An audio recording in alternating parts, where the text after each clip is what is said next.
At 5 minutes past dawn, the city was still half asleep.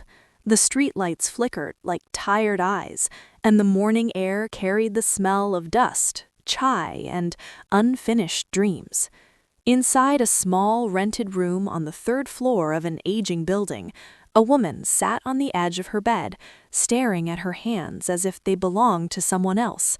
They were rough, scarred, tired, hands that had cooked for others, cleaned for others, held children who no longer needed holding, and signed papers she never fully understood, hands that had never once been applauded.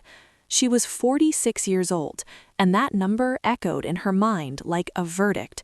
Too old to start over, too late to dream again, too tired to fight. That's what the world had been telling her for years.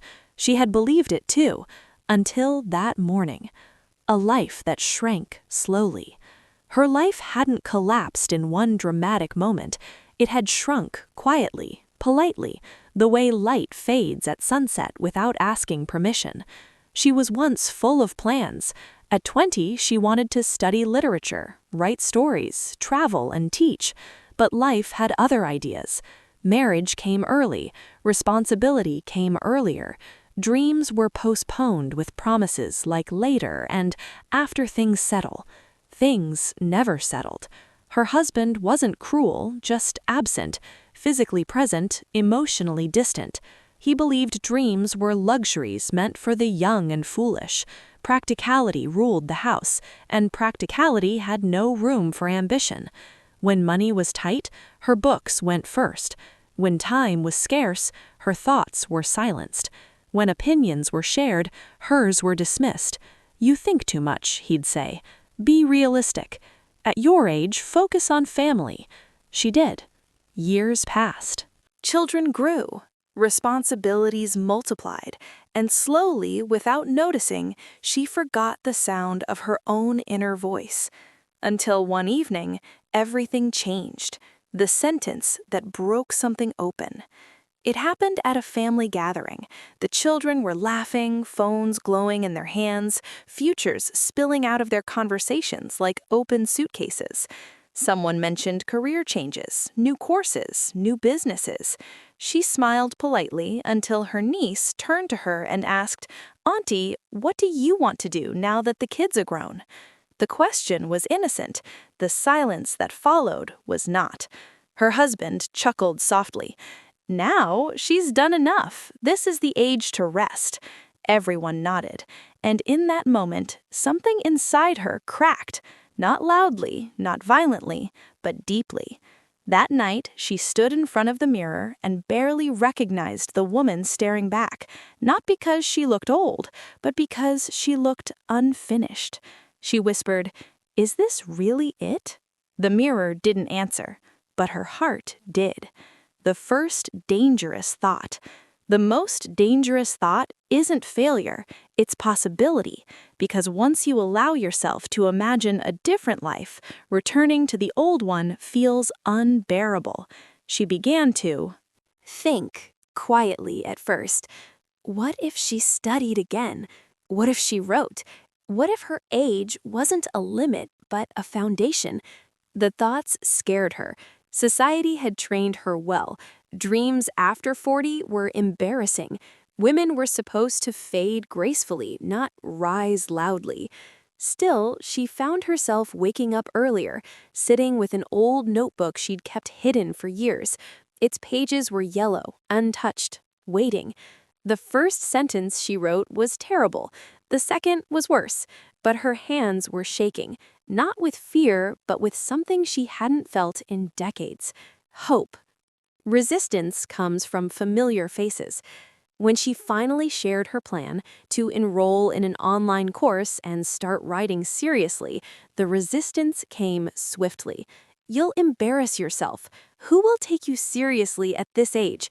Focus on what you already have. Be grateful." Grateful. That word felt like a cage. Even her children hesitated. "Mom, isn't it too late?" She smiled at them gently. "If I don't try now, I'll spend the rest of my life wondering." That night, alone in her room, doubt returned like a storm. What if they were right?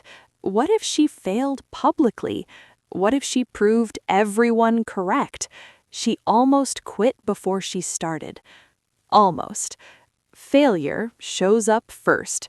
Her first submission was rejected, then the second, then the third. Emails filled with polite words and invisible doors. Thank you, but not the right fit.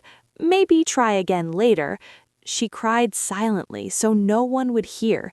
Each rejection felt heavier because it carried years of buried insecurity. It wasn't just this work being rejected, it felt like her entire existence was being questioned. One night she closed her laptop and whispered, "I knew it. I was foolish." But something strange happened. Instead of quitting, she opened the notebook again and wrote, not to impress, not to prove, but to survive. The shift no one talks about. Motivation doesn't arrive as confidence. It arrives as persistence in the absence of confidence. She studied harder, read more, wrote every day, before sunrise, after dinner, during stolen moments when the world wasn't watching. Her hands ached, her eyes burned, but slowly her writing changed. It became sharper, truer, braver. She stopped trying to sound young, stopped apologizing for her voice, stopped shrinking. Her stories carried weight because they were lived, not imagined. And one quiet afternoon, an email arrived. "We'd like to publish your piece." She read it 3 times before believing it. Success doesn't roar, it breathes. The publication didn't make her famous, it didn't change her bank balance overnight, but it changed her. For the first time, someone outside her life had seen her words and said yes. She printed the email and folded it carefully, placing it in her old notebook. When she told her family, reactions were mixed. "Oh, that's nice," some said politely. "Beginner's luck," others muttered. Her husband said nothing, but she didn't need approval anymore. She had tasted something far more powerful, self-respect. The turning point. Months passed. More writing, more rejections, more acceptances. She began teaching small workshops online. Started earning, not much, but enough to prove that her time had value. One evening, her husband asked, "So, this writing thing, is it serious?" She looked at him calmly. "It's real. It's been real for a while." For the first time, he had no argument, because she no longer needed permission. When others began to watch, people started asking questions. "How did you start? Isn't it scary? I wish I had your courage." Courage, she smiled at that word. They didn't see the nights she almost quit, the mornings she doubted herself, the years she felt invisible. Courage isn't loud. It's choosing yourself quietly, every single day. The mirror revisited. One morning, years later, she stood in front of the mirror again. Her face had more lines now, her hair showed streaks of silver, but her eyes were alive. She whispered, "Thank you for not giving up." The woman in the mirror smiled back. The lesson she never planned to teach. She never became a global icon, but she became something far more important. A reminder that it's never too late to begin. Age is not a deadline. Dreams don't expire. They wait, and the quietest decisions often change everything. The world will always tell you who you should be, but the bravest thing you can do is listen to who you already are. Final words.